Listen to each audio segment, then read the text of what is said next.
Hello छात्रों, मैं Jitendra sir एक बार फिर से मैं यूट्यूब चैनल पर आपका स्वागत करता हूं। मैं आज आपके लिए एक विशेष टॉपिक लाया हूं, जो टॉपिक मैथमेटिक्स के अंतर्गत आता है।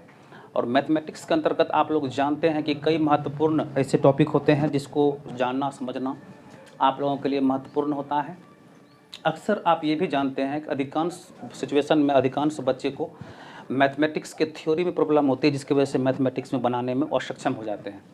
और आप लोगों के दिमाग में कई प्रकार के प्रश्न इस तरह के उठते रहते हैं, जिसका नतीजा होता है कि हम लोग मैथ में उतना इंटरेस्ट नहीं ले पाते हैं और हमें लगने लगता है कि मैथमेटिक्स काफ़ी भास्ट होता है, भारी होता है।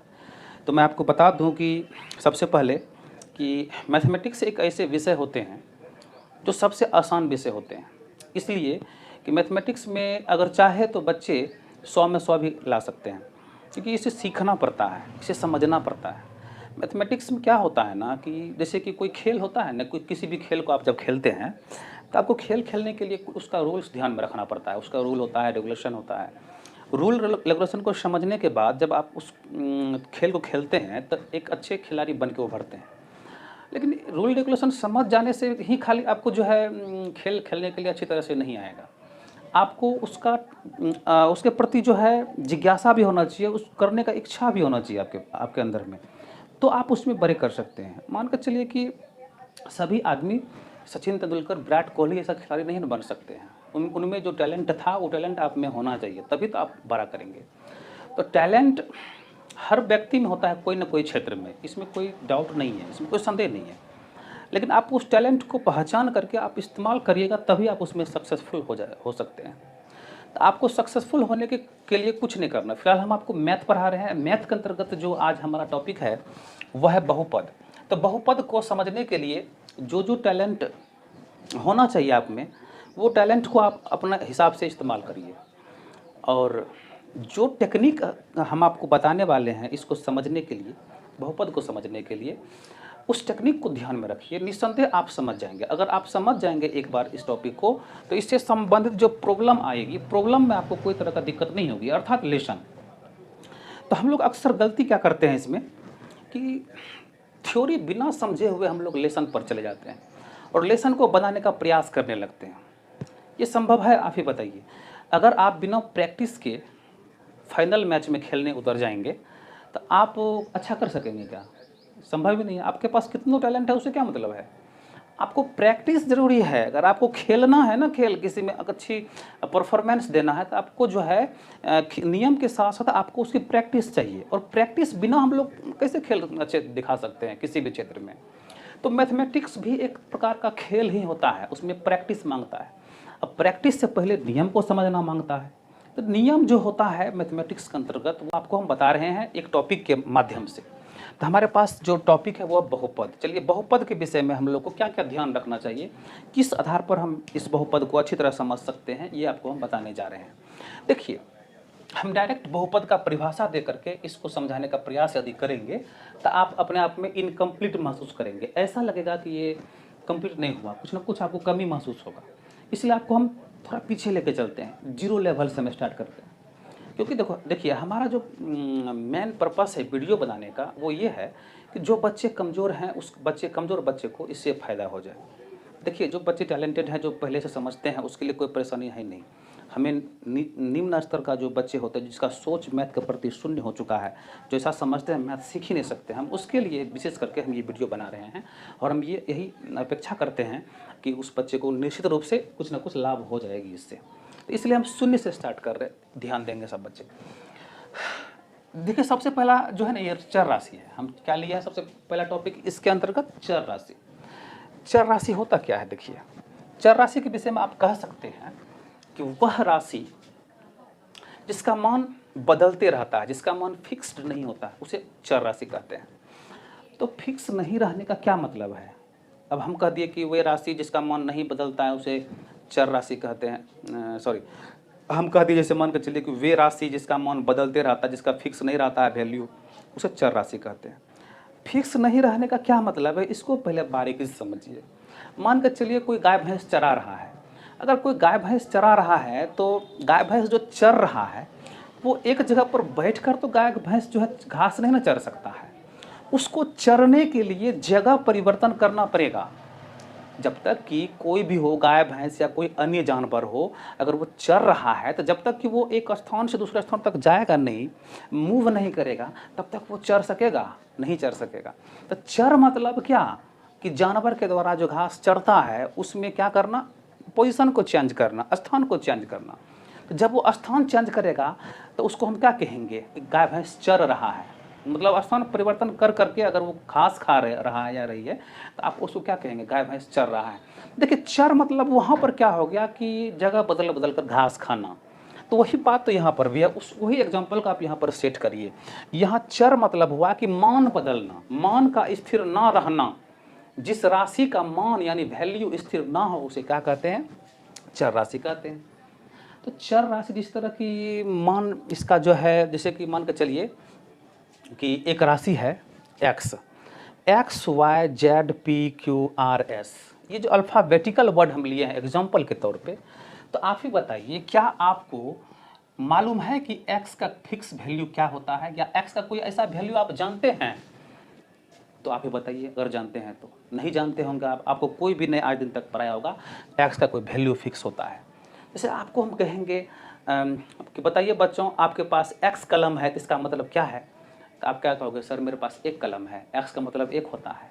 ये कहना सही है? बताइए। बिल्कुल नहीं।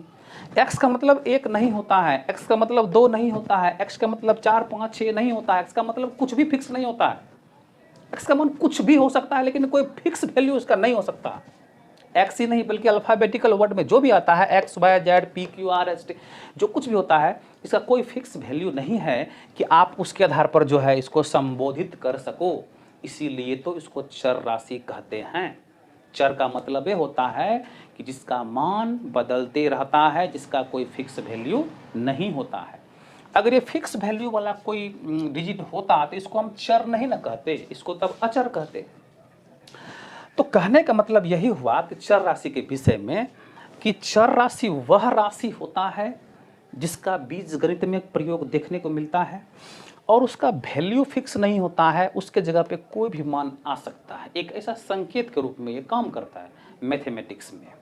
तो चर राशि को आप इस तरह से समझ सकते हैं। चलिए अब हम बात कर लेते हैं अचर राशि की। अगर आप चर राशि समझ चुके हैं तो आप अचर राशि को जस्ट अपोजिट करके समझिए। देखिए अचर को आप कह सकते हैं non variable quantity, non variable quantity भी कह सकते हैं, इसको कांस्टेंट क्वांटिटी भी कहा जाता है। क्या होता है कांस्टेंट क्वांटिटी? कांस्टेंट का क्या मतलब होता है आपको पता होगा। कांस्टेंट का मतलब होता है नियत, नियत इसका हिंदी होता है मतलब फिक्स्ड, इसका वैल्यू फिक्स हो, जिसका मान कभी भी नहीं बदलता हो, उसे कहते हैं अचर राशि।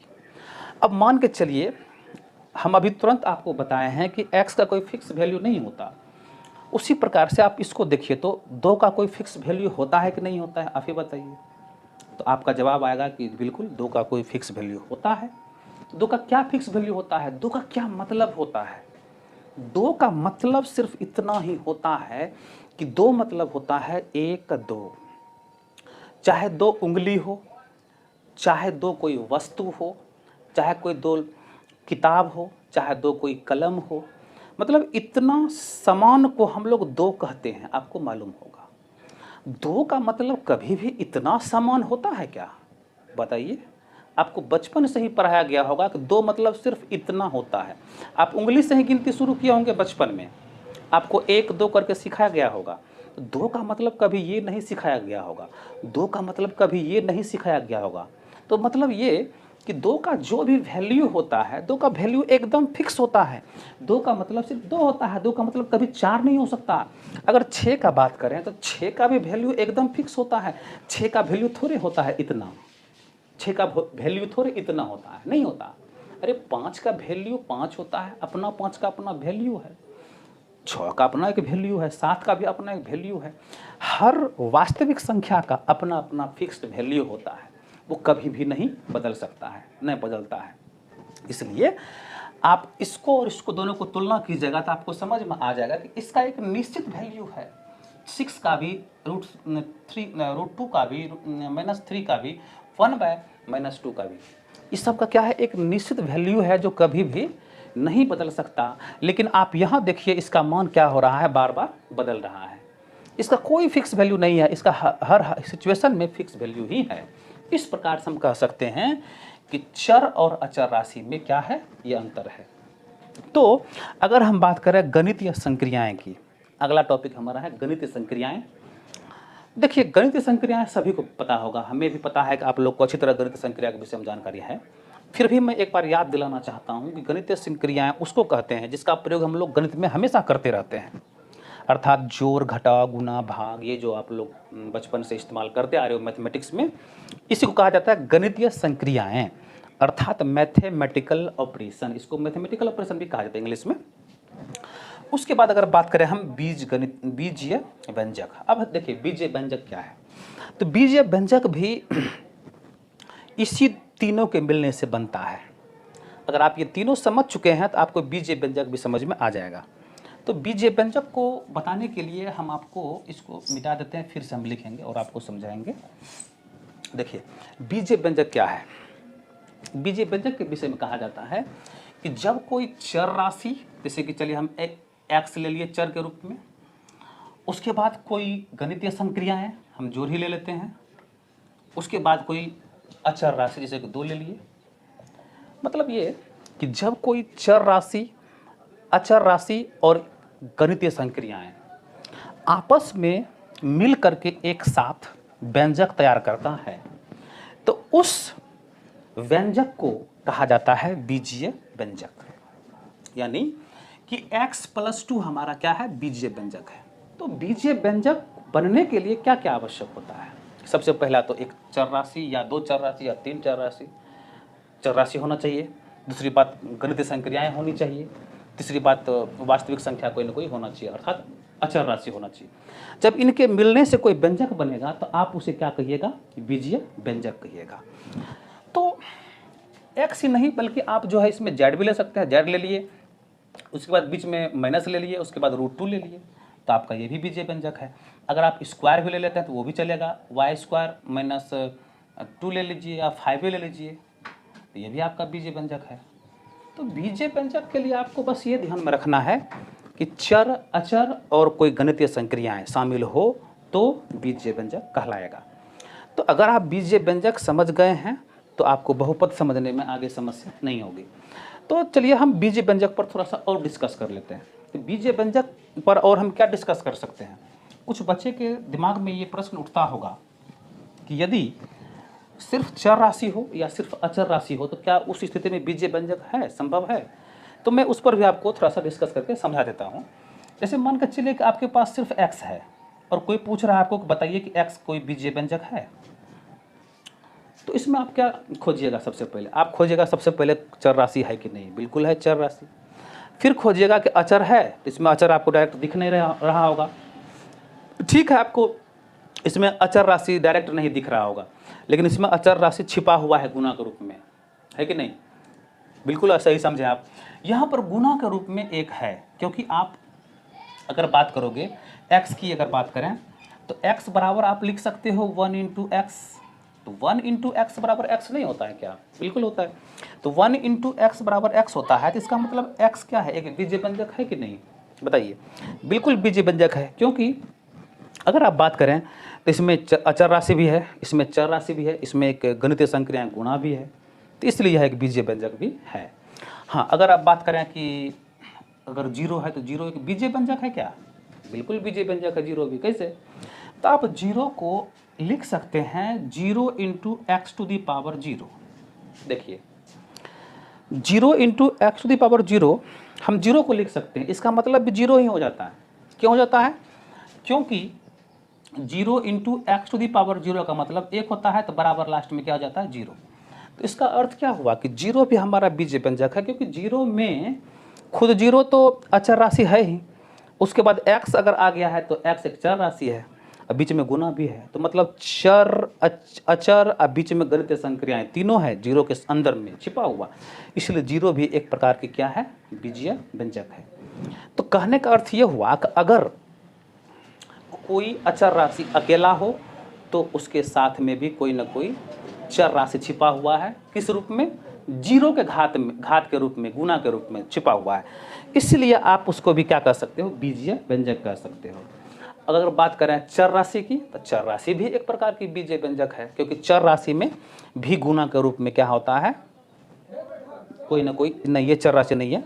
अगर हम बात करें चर राशि की, जैसे कि x एक चर राशि है, चर राशि में भी कोई ना कोई गुना के रूप में नंबर होता है, जैसे कि 1 होता है और 1 छिपा हुआ रहता है गुना के रूप में, इसीलिए वह भी एक बीजीय व्यंजक है।